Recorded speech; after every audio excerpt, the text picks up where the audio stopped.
पहा, महिलांना औक्षण करू द्या, महिलांना औक्षण करू द्या. आपल्या मंत्री महोदयांना महिलांना औक्षण करायचंय, त्यांना साईड द्या, महिलांना थोडी साईड द्या, महिलांना औक्षण करू द्या. पहिल्यांदा सर्वांना विनंती आहे की महिलांना औक्षण करू द्या. आपल्या मंत्री महोदयांना औक्षण करू द्या. महिलांना सर्वांना विनंती आहे, महिलांना औक्षण करू द्या.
बांधकाम विभाग मिळालेला आहे, काय आता तुम्ही योजना राबवणार आहे महाराष्ट्रात, काय करणार आहे? नाही, पहिलं तर आपण जिल्ह्याच्या वतीनं माननीय मुख्यमंत्री देवेंद्रजी फडणवीस आणि आपले भाजपचे सर्वेसर्वा आणि देशाचे पंतप्रधान माननीय नरेंद्रजी मोदी आणि अमित शहांचं जिल्ह्याच्या वतीनं आभार मानलं पाहिजे की आज सातारा जिल्ह्यानं भारतीय जनता पार्टीला लोकसभेपासून साथ दिली.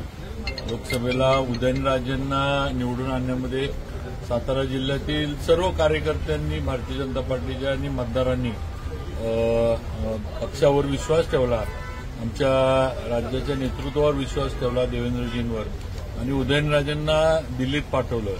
त्याच्यानंतर झालेल्या विधानसभेच्या निवडणुकीत सुद्धा 4ही जागा भारतीय जनता पार्टीने ज्या लढवल्या त्या 4ही जागा सातारा जिल्ह्यातील मतदारांनी निवडून दिल्या आणि इतर जागा पण महायुतीच्या निवडून दिल्या. आणि आज त्याचंच एक म्हणजे एवढं जे सातारा जिल्ह्यानं भारतीय जनता पार्टीला जी साथ दिली त्याचीच उतराई होण्याच्या दृष्टीनं आज जिल्ह्याला 2 मंत्रिपदं कॅबिनेट दर्जाची ही भारतीय जनता पार्टीनं आणि देवेंद्रजी फडणवीस, अमित शहा साहेब, नरेंद्रजी मोदी यांनी दिलेली आहेत. दोन्ही खाती पण जी आहेत, आता माझ्याकडं सार्वजनिक बांधकाम विभागाची जबाबदारी दिली आहे, गोरे साहेबांकडे ग्रामविकास विभागाची जबाबदारी दिली आहे. ते दोन्ही विभाग पण जे जिल्ह्याला दिले ते पण भरपूर काम त्याच्या माध्यमातून करता म्हणजे येतंय आणि मोठी दोन्ही खाती पण मोठी आहेत, दोन्ही सातारा जिल्ह्याला दिली. मग जिल्ह्याच्या वतीनं मी भारतीय जनता पार्टीचे नेते माननीय मोदीजी, देवेंद्रजी सगळ्यांचा आभार मानतो. आता इथून पुढे नक्कीच सातारा जिल्ह्यातील जी म्हणजे रस्ते प्रामुख्याने जे आहेत आणि पूल जे असतील त्याची कामं आपल्या सार्वजनिक बांधकाम विभागाच्या माध्यमातून चांगली दर्जेदार कशी होतील, नवीन नवीन जे काही रस्त्याचं जाळं जे निर्माण करायचं जिल्ह्यामध्ये, नुसतं माझ्या मतदारसंघापुरतं नाही तर जिल्ह्यामध्ये जे करायचे ते आम्ही करू. येणारी जिल्हा परिषद, नगरपालिका, नगरपंचायती ज्या असतील या सुद्धा भारतीय जनता पार्टीच्या नेतृत्वामध्ये, भारतीय जनता पार्टीच्या विचाराच्या कशा निवडून येतील हा प्रयत्न आमचा 100% राहणार. बाबा 4 कॅबिनेट मंत्रिपद आहे, कसा समन्वय राखला जाईल तुमच्याकडून आणि पालकमंत्रीपदासाठी तुमचं नाव पुढे येतंय, काय म्हणायचं? नाही, 4 मंत्रिपद आहेत कारण साहजिक आहे शंभूराजे शिवसेनेचे इथले यापूर्वी त्यांच्या गटातनं, त्यामुळं म्हणजे चौघांची पण माझं तर मध्ये आता जबाबदारी जास्त वाढली आहे कारण लोकांच्या अपेक्षा या आता म्हणजे जास्त वाढल्या ना की 4 मंत्री आहेत म्हणल्यावर जिल्ह्यामध्ये आता जे काही प्रश्न शिल्लक राहिलेत मग सिंचनाचे असतील, मान खटाव किंवा कोरेगावच्या दुष्काळी भागाचे असतील, डोंगरी भागातल्या दळणवळणाचे असतील, शहरातले असतील, सातारा शहरातील ज्या काही मूलभूत गरजा आहेत ह्याचे प्रश्न जे आहेत ते आता सुटले पाहिजेत. पाटणसारखा डोंगरी तालुका आहे, तिथले प्रश्न असतील. नक्कीच 14 जण आता आम्ही महायुतीत काम करतो म्हणल्यावर लोकांच्या अपेक्षा फार मोठ्या प्रमाणावर वाढलेल्या असणार आणि त्या आम्हाला 4घांना पण एकत्र मिळून एकामेकात समन्वय देऊन इथं एकत्र राहून चांगल्या पद्धतीनं काम करून आम्हाला त्या अपेक्षा पूर्ण कराव्या. बांधकाम विभागामार्फत तुम्ही महाराष्ट्रात काय नवीन उपाययोजना राबवणार, कशा पद्धतीने तुमचं काय असणार आहे तुमचं? नाही, नवीन उपाययोजना म्हणजे आता माझ्या आधी आमचे नेते रवींद्र चव्हाण साहेब या विभागाची जबाबदारी ते सांभाळत होते. त्यांनी हॅमच्या माध्यमातून अनेक कामं पूर्ण केली, नवीन कामं आपल्या इथे दिलीत. दुसरं एशियन डेव्हलपमेंट बँकेच्या माध्यमातून त्यांनी मोठ्या प्रमाणावर फंडिंग आणलं. परवा दिवशी पण मी नागपूरला असताना माननीय नितीनजी गडकरींना भेटलो. आपला सातारा पुणे हायवे जो आहे याच्याबद्दल गडकरी साहेबांना पण मी बोललो, साहेब याच्याबद्दल काहीतरी आपल्याला लक्ष घातलं पाहिजे.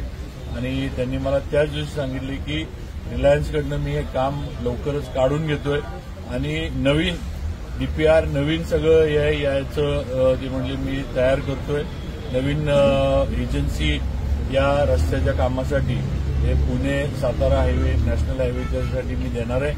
आणि मी त्यांना म्हटलं की साहेब एक सगळे लोकप्रतिनिधी घेऊन एक मीटिंग एकदा पाहिजे मुंबईत किंवा दिल्लीत लावा, आम्ही सगळे येतो. तर ते सुद्धा दिला होतं म्हटलं. पण त्यांनी 100% मला सांगितले की रिलायन्सकडनं काम आम्ही काही म्हणजे प्रोसिडिंग झाले, सगळं झालंय आणि रिलायन्सकडनं काम आम्ही काढून घेतो. बाबा, पालकमंत्री पदासाठी तुमचं नाव चर्चेत आहे. शेवटी हा निर्णय मुख्यमंत्र्यांचा आहे. जसं डिपार्टमेंटच्या खात्यांच्या बाबतीत मुख्यमंत्र्यांनी निर्णय घेतला तसं पालकमंत्र्यांच्या बाबतीत सुद्धा देवेंद्रजी असतील, एकनाथ शिंदेसाहेब असतील आणि अजितदादा असतील, तिघं मिळून निर्णय घेतले. छत्रपती शिवाजी महाराजांच्या वारस असले सांगा. मला म्हटलं तर पहिल्यांदाच माझं मंत्रीपद आहे ते.